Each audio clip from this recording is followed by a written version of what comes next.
not going to take you today. It's going to be a little bit of a tight fit. Only at that time when I asked you to bring arms and hands. Put the life preservers on. Stand up so we don't get them wet. There's only 3 feet of water out there. And I haven't lost anybody yet, so don't be my first. It's against the rules. So they call me Cotton. If I took my hat off, everybody gave me that name. However, my real name is down here on that. Our country was growing. Let me go and set the stage for you. We already landed at Jamestown. Then we started moving westward across our country. We made it to the... Actually, what we were doing, we were creating goods to sell to our customers. We only had one small problem connected to the Atlantic Ocean. All we'd have to do is dig some canals. We could run those canals all the way up to the Kanawha River, which is located now in West Virginia.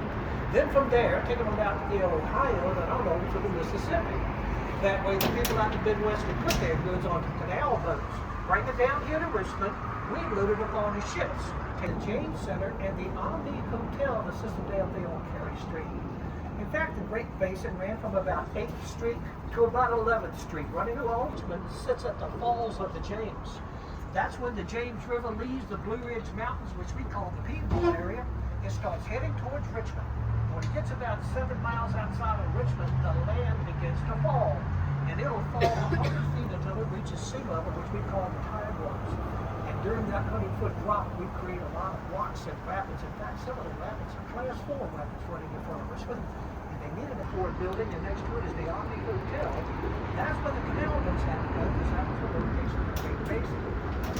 But in 1974, they had to destroy lots 1, 2, and 3 to make room for the downtown expressway. They called that progress. But lots 4 and 5 up there, remember, the wind is just carrying me right on over here. We'll never do it. There we go. And here is called Viajando. Now, the reason these flour mills are so popular is because they use a special strain of wheat that can only be grown in the Shenandoah Valley. This strain of wheat resistant insects and moisture retainers means they could make flour and ship it around the world without it going bad. So right from that area, they opened up world shipping. They shipped out other goods like coal and oil, Virginia tobacco. Ships would come back in from other countries like Argentina and Australia and Brazil and England, bringing back in their goods. Well, with all that shipping and receiving going, well, if y'all are ever up at the Omni Hotel and you wonder why you can walk from an area like the Omni and go right across the street into an old area like Chaco Slip up on Carey Street, it's because Chaco's flat stone being used by the Native Americans and the colonists as a fishing wharf around 16th Street on Chaco Creek. Little side note, this building on our left, this is the old Lady Bird Hat Company. This building, we finally found out that it was built in 1899. The reason the top portion looks different than the bottom portion is because the bottom portion is actually the original canal wall.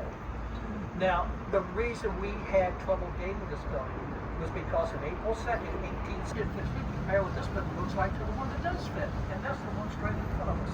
That red building used to be the old Watkins County hardware building. Now that building uses ornate brickwork and 2-story windows. And that building was built in 1867. That's all together.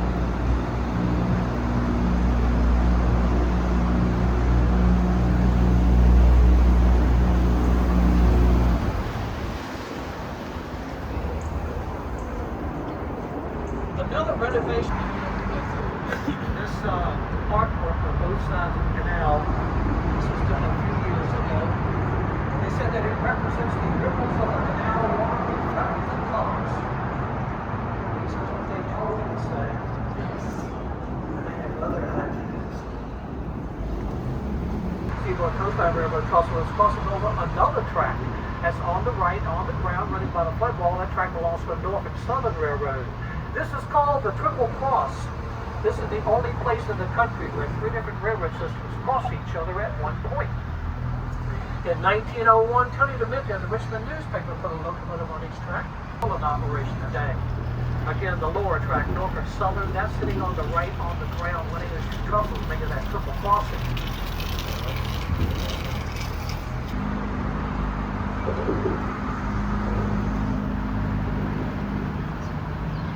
Another display that we opened up many seasons ago is looking up and down the left, as those last 2 passengers through those rose bushes. It should be coming up from the overview like about right now, and if you see it, point at it so everybody can see where you're pointing and they can find it. Small dark brown box. There you go. And I'm going to stop right here. The area we're facing now is Shockoe Bottom. Shockoe Bottom is the oldest part of Richmond, surveyed in 1737 by William Mayo. It's also the lowest part of Richmond at one time. Shockoe Bottom was the city of Richmond. Not only do we have nightclubs and restaurants located at the bottom, but we also have the oldest originally built house in Richmond, located at 20th and Main, the old stone house built in 1737 by Jacob Edge. It's now the Edgar Allan Poe Museum. Edgar Allan Poe was raised here in Richmond by the Allan family when his mother died when he was the age of 2. In fact, that's how he got his middle name, Edgar Allan Poe. He used to swim out the James River, upriver, for 6 miles for exercise. We all do. Now,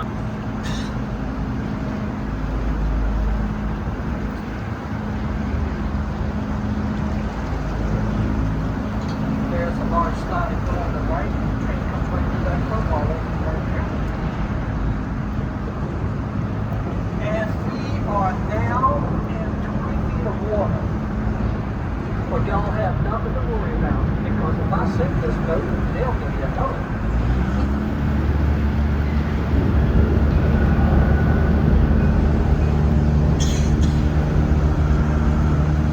Get that railroad track on the right, that's Norfolk Southern, that's the railroad track.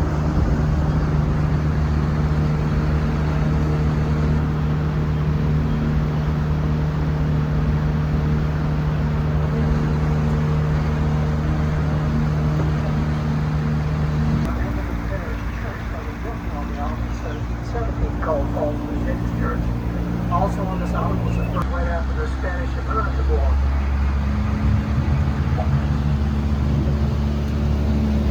It's a little bit too cold for the tourists to be out. Oh, they did that. Well, good. Yeah, there's 2 up there. All these branches and logs.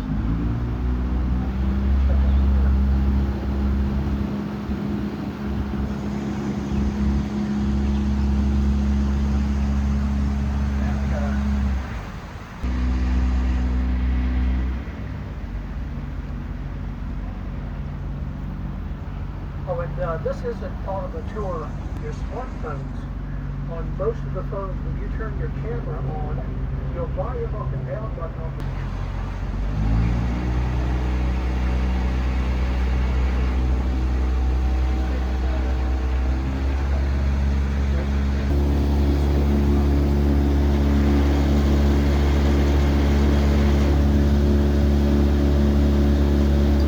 like I said, this is the old Richmond docking area. Now this was as far as the big ships could come out of the James. Go any further because of the falls of the James, all those rocks and rapids. The ships were lifted up by the great. This area was opened in 1816. Then they had to expand it to about the size of this today in 1854 to accommodate James River. Let's look over the side of the bridge. You'll see the old canal heading westward, but you'll also notice the train track running along the side of the canal. That's because when the railroads first moved in, they used the tow path. A large room up there is actually a large weight. It takes a small motor to start tilting that bridge backwards like a rocking chair till the bottom or stick straight in at the top. And he was overlooking the river from the top of that hill. And it reminded him so much of his ancestral home, Richmond Hill. Tobacco was a chief economic income for Richmond for over 200 years. All these buildings that you've been seeing running up and down the street, these are all the old manufacturing plants from all of the tobacco companies. This is called Tobacco Road. They've now been converted into apartments. Between those 2 red brick buildings would be 25th Street. We'll turn my boat around and give you a great shot of the city of Richmond.